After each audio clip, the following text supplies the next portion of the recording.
નર્મદા અને દાહોદ જિલ્લાની અનેક શાળાઓ છે, તેમાં એક શિક્ષકથી આ શાળાઓ ચાલી રહી છે. આવા સવાલો ઉપસ્થિત કર્યા હતા ધારાસભ્ય ચૈતર વસાવાએ. હવે આ જ મામલે સરકારના જે મંત્રી છે નરેશ પટેલ, તેમણે વળતો જવાબ આપ્યો છે.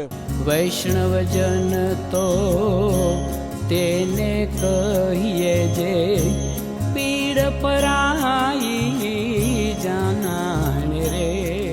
નમસ્કાર, આપ જોઈ રહ્યા છો નવજીવન ન્યૂઝ અને હું છું આપણી સાથે તોફિક ગાંચિયા. રાજ્યમાં અનેક વખત એવા સવાલો ઉપસ્થિત થઈ ચૂક્યા છે કે અનેક એવી શાળાઓ છે જેમાં કેવળ અને કેવળ એક શિક્ષકથી પૂરેપૂરી શાળા ચાલતી હોય છે. અને આ મામલો જ્યારે ડેડિયાપાડાના ધારાસભ્ય ચૈતર વસાવાએ આજે પ્રશ્નના રૂપમાં વિધાનસભાના ગૃહમાં પૂછ્યો હતો અને કહ્યું હતું કે નર્મદા અને દાહોદ જિલ્લામાં એવી કેટલી શાળાઓ છે, આ શાળાઓમાં ફક્ત એક જ શિક્ષક છે અને તેનાથી વિદ્યાર્થીઓ ભણી રહ્યા છે. અને આ મામલે સરકારના મંત્રી નરેશ પટેલે જવાબ આપ્યો છે. એ સ્ટેટમેન્ટ મેં પણ જોયું છે. ચૈતર વસાવાએ જે પ્રશ્ન ઉપસ્થિત કર્યો છે, હું ચોક્કસ આપના માધ્યમ દ્વારા ચૈતરભાઈ વસાવાને, એમની પાર્ટીને હું જણાવવા માગું છું કે સમગ્ર આદિવાસી પટ્ટાની અંદર, ચાહે દાહોદ હોય કે નર્મદા હોય, એમણે આજે પણ છોટાઉદેપુરનો પ્રશ્ન ઉપસ્થિત કરેલો હતો. પણ હું ચોક્કસ રીતે હું ચૈતરભાઈને કહેવા માગું છું, આ જે શિક્ષકોની ઘટ છે કે ઓરડાઓની ઘટ છે, કેટલાક ઓરડાઓ ટેન્ડર પ્રક્રિયામાં છે. આજે જે ઓરડા બની રહ્યા છે ખૂબ એની આવરદા સાથે, પૂરતી વ્યવસ્થા સાથે, ભૂતકાળમાં જે રીતેના ઓરડા હતા એનાથી પણ વિશેષ ધ્યાન આપીને આપણા માન્ય મુખ્યમંત્રી શ્રી શિક્ષણમાં કોઈ પણ રીતે, એ આદિવાસી પટ્ટો હોય કે અન્ય વિસ્તાર હોય, પણ બાળકોનું અહિત ના થાય એ પૂરેપૂરું એ ધ્યાન આપી રહ્યા છે. ઓરડાઓ પણ પૂરતા પ્રમાણમાં, હા, જ્યાં બાળકો બિલકુલ ઓછા હશે, કારણ કે એવી પણ માહિતી આવે છે કે 2 થી 3 બાળકો પર બી ઘણી જગ્યાએ વર્ગ ચાલે છે. એવી જગ્યાએ સમસ્યા પણ હશે, પણ તેમ છતાં એને નિવારવા માટે રાજ્ય સરકાર ટ્રાન્સપોર્ટિંગની વ્યવસ્થા પણ કરે છે. એ શિક્ષણથી વંચિત નહીં રહી જાય એ માટેની પણ ચિંતા કરે છે. શિક્ષકોની જે બાબત છે, એ શિક્ષકો દાહોદની અંદર મને લાગે ત્યાં સુધી, મને માહિતી મળી એ પ્રમાણે 100થી વધારે શિક્ષકો એ વય મર્યાદાના કારણે નિવૃત્ત થઈ રહ્યા છે. કેટલાક જિલ્લા ફેર બદલીઓમાં શિક્ષકોની બદલીઓ થઈ છે. પણ આપણી એક વૈકલ્પિક વ્યવસ્થા હોય છે.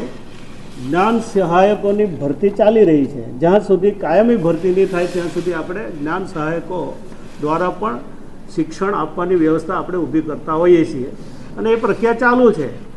એટલે એમણે જે રીતેનો પ્રશ્ન ઉપસ્થિત કર્યો છે, હા, ચોક્કસ કોઈ કચાશ હશે, ત્યાં અમે પણ એટલી જ ચિંતા કરી રહ્યા છે. આદિવાસી પટ્ટાની અંદર ભૂતકાળમાં જે રીતેની શિક્ષણની વ્યવસ્થા હતી એના કરતાં આજે ખૂબ સારી વ્યવસ્થા છે. એ ચાહે પ્રાઇમરી હશે કે પછી માધ્યમિક હશે. આવનારા દિવસોમાં પૂરતા બાળકો હશે, ત્યાં કોઈ પણ પ્રકારની ઓરડાની મુસીબત ઊભી નહીં થાય એની ચિંતા પણ આપણી સરકાર કરે છે. અને શિક્ષક વગરની એક પણ સ્કૂલ ચાલે નહીં એની પણ ચિંતા કરી રહી છે. અને આવનારા દિવસોમાં કાયમી ભરતી પણ જે થવાની છે, ખૂબ મોટી સંખ્યામાં શિક્ષકોની ભરતી થવાની છે, ચોક્કસ રીતે હું ખાતરી આપું છું. સાથે ચૈતર વસાવાનું કહેવું હતું કે આદિજાતિ વિભાગનું બજેટ ફાળવવામાં આવે છે, 50% જેટલું પણ વપરાતું નથી.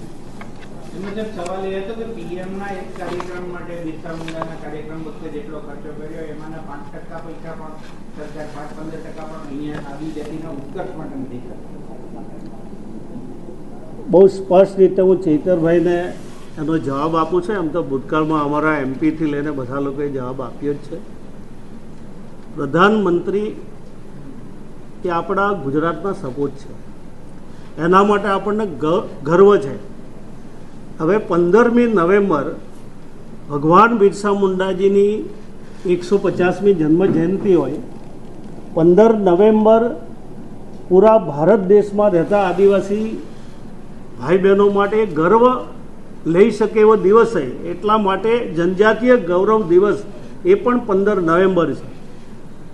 ગુજરાતની અંદર ડેડિયાપાડા ખાતે જ્યારે 150મી જન્મ જયંતિની ઉજવણી થતી હોય, જનજાતીય ગૌરવ દિવસની ઉજવણી થતી હોય અને એમાં પ્રધાનમંત્રી જ્યારે ગુજરાત પસંદ કરે અને ડેડિયાપાડા પસંદ કરે ત્યારે એ ખર્ચની જે વાત કરે છે, હજારોની સંખ્યામાં આદિવાસી ભાઈ બહેનો આદરણીય નરેન્દ્રભાઈ મોદી સાહેબને મળવા આવ્યા છે, એમને આશીર્વાદ આપવા આવ્યા છે, એમને લાવવા લઈ જવાની વ્યવસ્થા, એને ખવડાવવાની વ્યવસ્થા, નાસ્તાની વ્યવસ્થા, એને સારી જગ્યાએ બેસવાની વ્યવસ્થા, અને એમાં કોઈ ખર્ચ થાય તો શેના માટે ચૈતરભાઈને દુઃખ થાય? કોઈ બીજા તો લોકો આવ્યા નથી, બધા આદિવાસી ભાઈ બહેનો હતા. અને આદિવાસી ભાઈ બહેનો જ્યારે આવતા હોય એ બસમાં આવે, સારું ખાઈને જાય, સારું ખવડાવીએ તો એમને શેના માટે દુઃખ છે? એ અમને પ્રશ્ન ઊભો થાય છે. એટલા માટે હું ચોક્કસ રીતે આપના માધ્યમ દ્વારા કહું છું કે ચૈતરભાઈ નરેન્દ્રભાઈ જેવા એક વિશ્વ વિભૂતિ જેને કહેવાય, આપણે ગર્વ લઈ શકીએ એવી વ્યક્તિ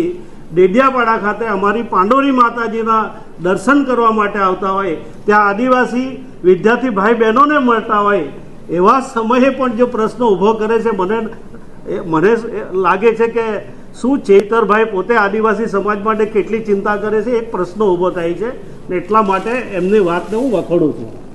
આ પ્રકારના સમાચાર માટે નવજીવન ન્યૂઝ ચેનલ સાથે જોડાયેલા રહો. નમસ્કાર.